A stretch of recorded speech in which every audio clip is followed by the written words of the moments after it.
When you think too much, you become dangerous, not to others, but to the illusions that have been controlling your life.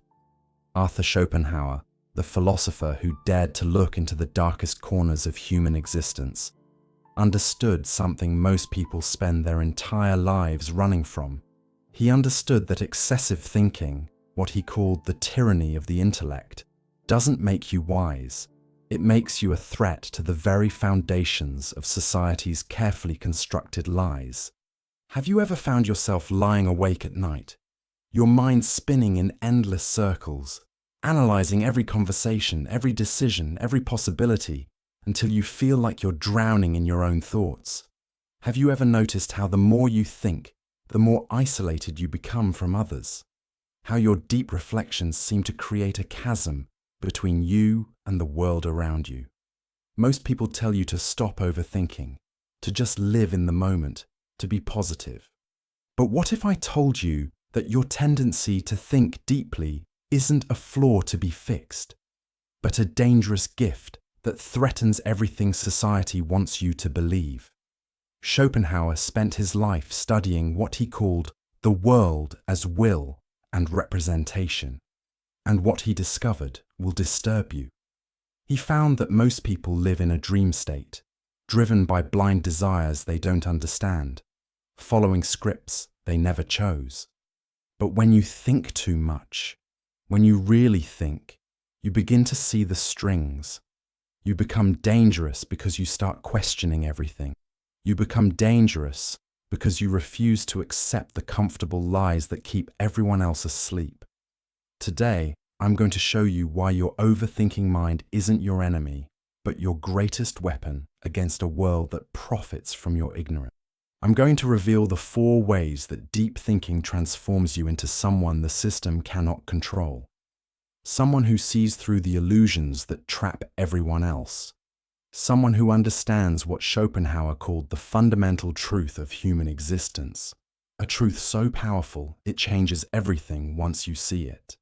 If you want to understand why thinking deeply is the most dangerous skill you can develop and how it can completely transform your life, subscribe to the channel and hit the notification bell so you don't miss our philosophical insights that can change your perspective forever. But I have to warn you, once you understand what I'm about to share, once you see what your thinking mind really is, there's no going back to the comfortable numbness of ignorance. You will become dangerous in the most profound sense of the word. Are you ready for that transformation? The first terrifying way thinking makes you dangerous is that you begin to see through the will to live that controls everyone else.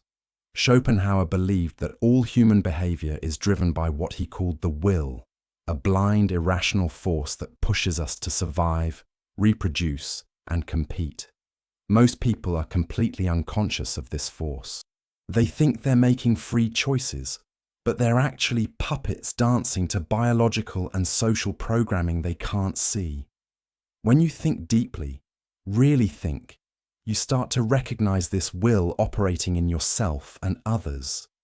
You see how your desires aren't really yours, how your goals have been planted by advertising, social conditioning, family expectations. You watch other people chase promotions, relationships, possessions, and you realize they're all running on the same programmed script. They want things not because those things will make them happy, but because the will demands it. This recognition makes you dangerous because you stop participating in the game the same way. While everyone else is fighting for status, accumulating stuff, trying to impress people who don't really matter, you begin to step back. You see the futility of it all. Schopenhauer called this the beginning of wisdom, but society calls it dangerous because you're no longer a reliable consumer, a predictable worker, an obedient citizen. You become someone who questions why you need that new car, that bigger house, that perfect relationship. You start asking uncomfortable questions. Why are we all so miserable despite having more comfort and convenience than any generation in history? Why does achieving our goals never bring the satisfaction we expected? Why do we keep chasing the same things that disappointed us before? The people around you will try to pull you back into the game. They'll call you negative, pessimistic, overthinking. They'll tell you to just be grateful, to stop analyzing everything, to go with the flow. But what they're really saying is, stop being dangerous. Stop seeing what we refuse to see. Stop threatening our comfortable illusions by pointing out that the emperor has no clothes. When you think too much, you realize that what most people call happiness is just a temporary absence of suffering. Schopenhauer understood that human life swings like a pendulum between the poles of want and boredom. When we want something, we suffer from not having it. When we get it, we suffer from boredom and immediately want something else. This endless cycle keeps people trapped in what he called the wheel of suffering. But your thinking mind sees this pattern. You recognize that every achievement, every relationship, every experience follows the same trajectory. Initial excitement, gradual disappointment, then the search for the next thing to fill the void. You become dangerous because you stop believing that the next promotion, the next relationship, the next purchase will finally make you happy. This insight transforms how you live. Instead of constantly chasing external validation and material success, you begin to understand what Schopenhauer called the art of living. You learn to find satisfaction in small things. You appreciate beauty for its own sake, not for what it can give you. You develop what he considered the highest form of existence, the contemplation of life, rather than the desperate grasping for it. People will find this disturbing. They need you to want what they want, to validate their choices by making the same ones. When you stop chasing their dreams, you hold up a mirror to their emptiness. You become a living reminder that all their striving might be pointless. That's why overthinking is dangerous. It doesn't just change you. It challenges everyone around you to question their own lives. The second way that will shock you is how thinking makes you dangerous by developing what Schopenhauer called the ability to see suffering as the fundamental nature of existence. Most people spend enormous energy avoiding this truth. They distract themselves with entertainment, work, relationships, substances, anything to avoid facing the reality that life is essentially suffering, punctuated by brief moments of relief. When you think deeply, you can't maintain these illusions. You see suffering everywhere, not just dramatic suffering, but the quiet desperation of people trapped in jobs they hate, relationships that drain them, lives that feel meaningless. You recognize that most of what society calls normal is actually a form of slow-motion tragedy.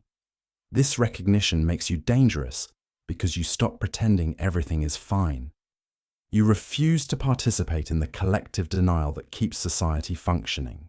While everyone else is posting happy photos on social media, pretending their lives are perfect, you see through the performance. You understand that behind every smile is someone struggling with the same fundamental human condition, the condition of wanting more than life can ever provide.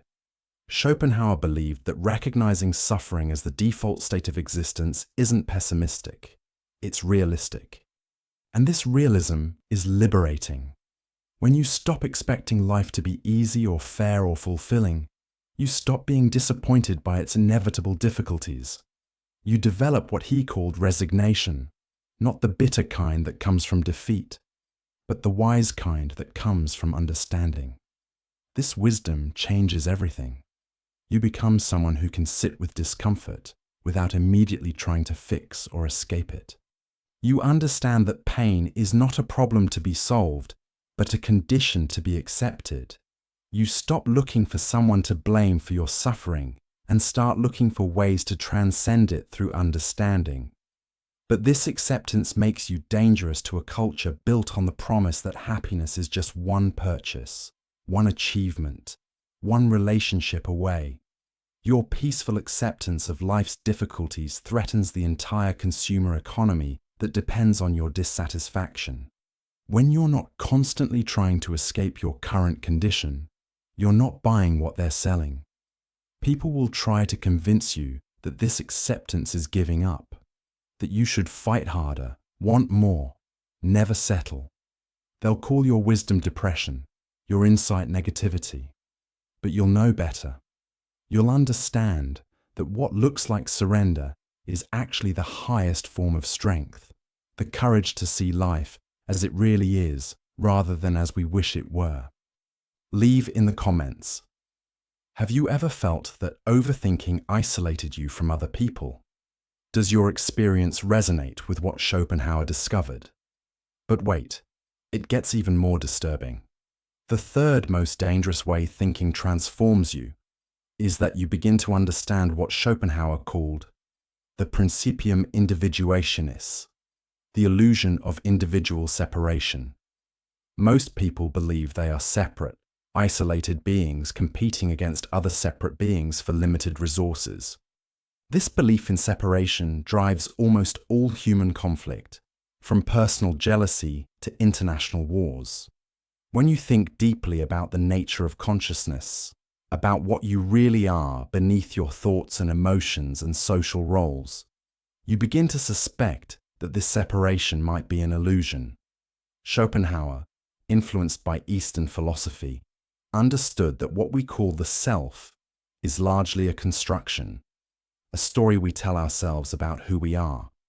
You start to notice that your thoughts aren't really yours. They arise from your culture, your language, your experiences, but also from deeper sources you can't control or understand.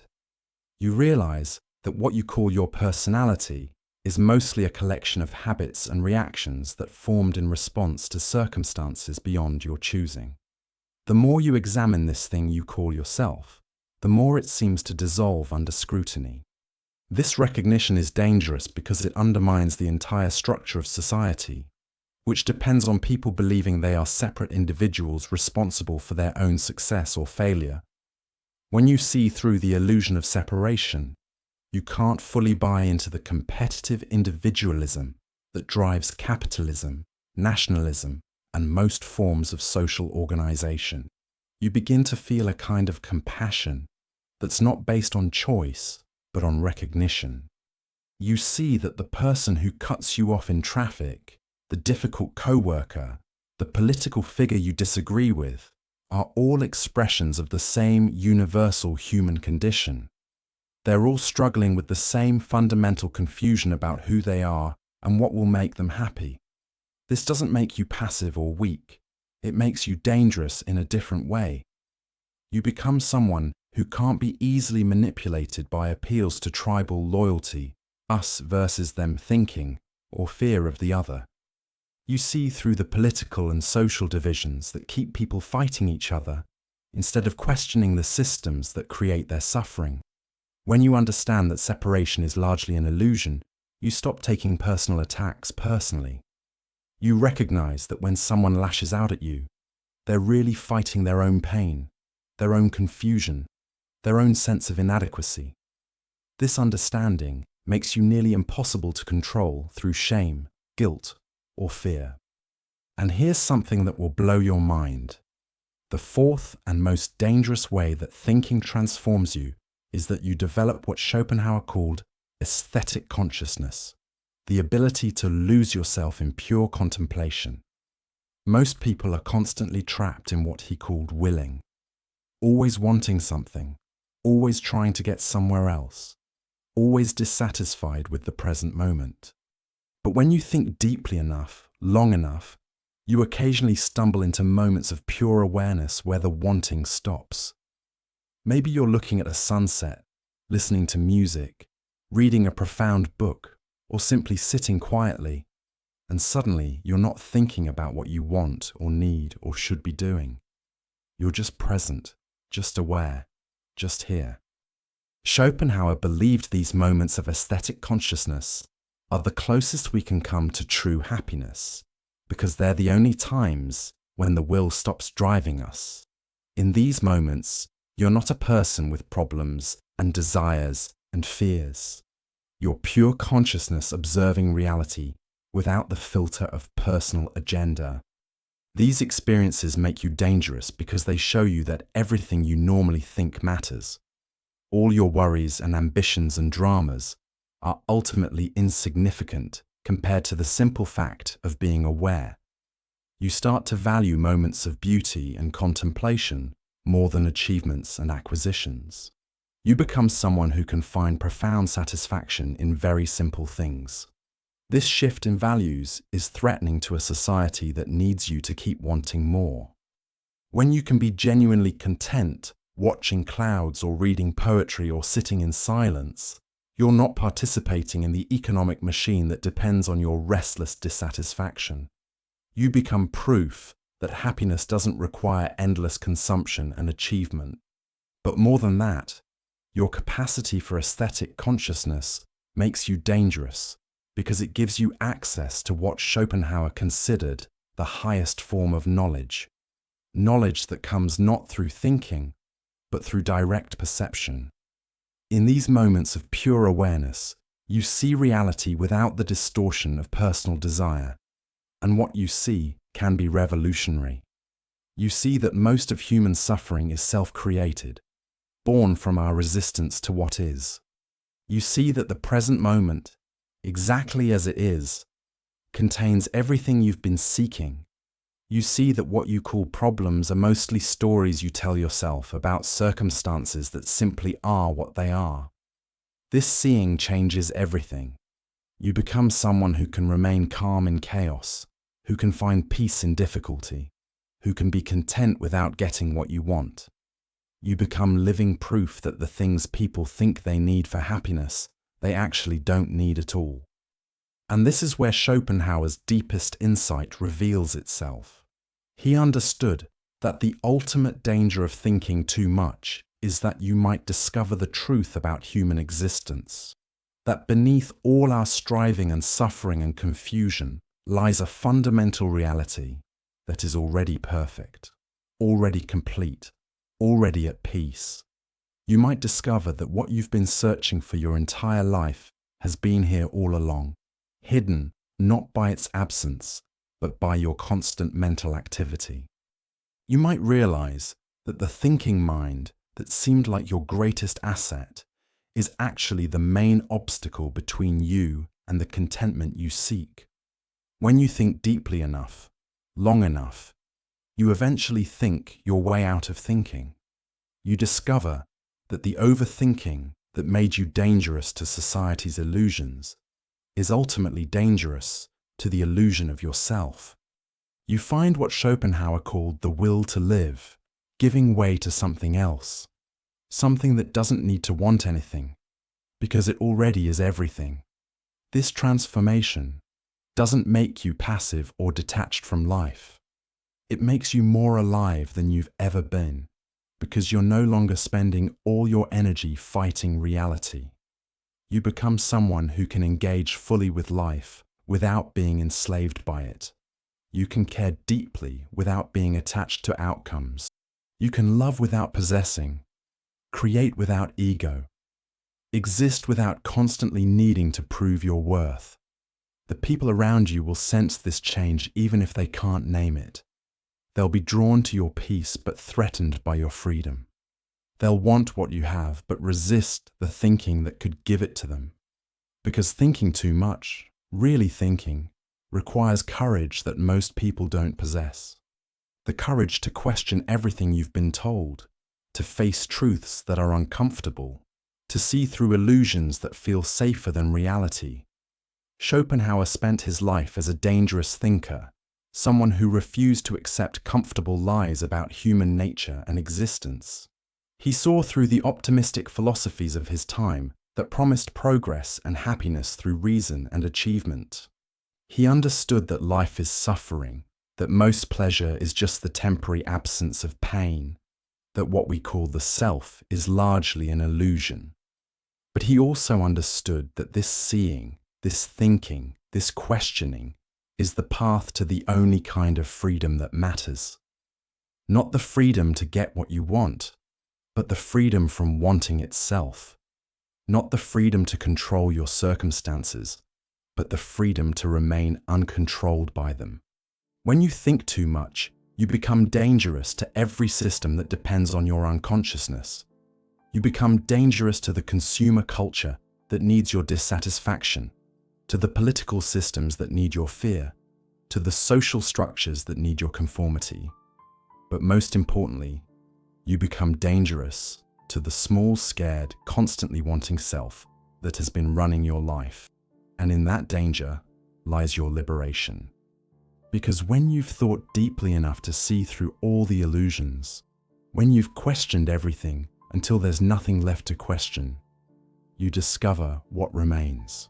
You discover what Schopenhauer glimpsed in his moments of deepest insight, the recognition that consciousness itself, the simple fact of being aware, is the only miracle that matters.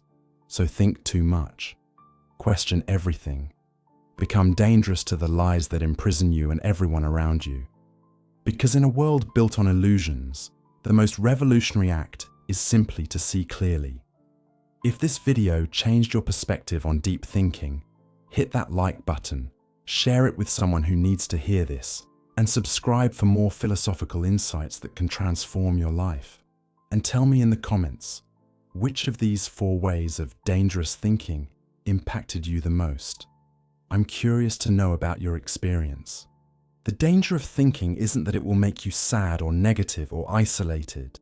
The danger is that it will make you free. And freedom, real freedom, is the most dangerous thing of all.